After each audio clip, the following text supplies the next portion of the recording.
રાજકોટમાં general board પહેલા કોંગ્રેસે વિરોધ પ્રદર્શન કર્યું। જંગલેશ્વર ડિમોલિશનની તપાસની માંગ સાથે ઉગ્ર રજૂઆત કરાઈ। રસ્તા અને ગંદા પાણીના મુદ્દે કોંગ્રેસે હલ્લાબોલ કર્યું। વિવિધ બેનરો સાથે કોંગ્રેસના કાર્યકર્તાઓએ મનપા કચેરીનો ઘેરાવ કર્યો। મેયર અને કમિશનર વિરુદ્ધ નારા લગાવ્યા। પોલીસ અને કોંગ્રેસના કાર્યકરો વચ્ચે ઘર્ષણ થયું હતું। કોંગ્રેસના અનેક કાર્યકરોની અટકાયત પણ કરવામાં આવી છે। જંગલેશ્વર ડિમોલિશન વિવાદ તેમજ રાજકોટના અનેક પડતર પ્રશ્નો મુદ્દે કોંગ્રેસના કાર્યકર્તાઓ આજે હલ્લાબોલ કર્યો। જનરલ બોર્ડની બેઠક પહેલા વિરોધ પ્રદર્શન કરતા કોંગ્રેસના કાર્યકર્તાઓ મેયરની ચેમ્બરની બહાર જ બેસી ગયા હતા।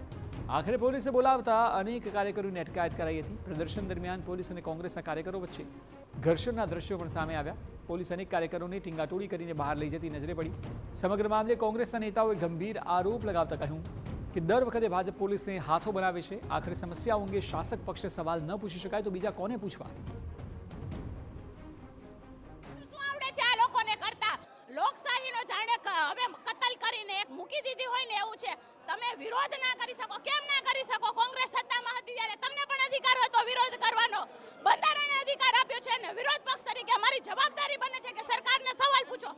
બાદ જે પ્રકારે જે ખર્ચને લઈને વિવાદ શરૂ થયો અને ત્યારે આટલા દિવસ વીતવા છતાં હજુ સુધી કોંગ્રેસ નેતાઓની અટકાયત બાદ માહોલ ગરમાયો હતો। જોકે કોંગ્રેસના નેતાઓએ સ્પષ્ટ કહ્યું કે શાસક પક્ષને પોલીસ સિવાય પણ અન્ય જેને બોલાવવા હોય તેને બોલાવી લે। પ્રજાના પ્રશ્નો મુદ્દે રજૂઆતો આગળ પણ આ જ રીતે રહેશે। ભારતીય જનતા પાર્ટીને ભ્રષ્ટાચાર નહીં કરવા દઈએ। પોલીસની જગ્યાએ આર્મી બોલાવે, જે એમને બોલાવે બળ પ્રયોગ કરે, જેલમાં નાખે, પણ લોકોનો ટેક્સનો અને પરસેવાનો પૈસો ઓળવવા નહીં દે। આ ભારતીય જનતા પાર્ટી ભ્રષ્ટાચારી શાસન લડતા રહેશું। માંગ રિપોર્ટ જાહેર થવો જોઈએ।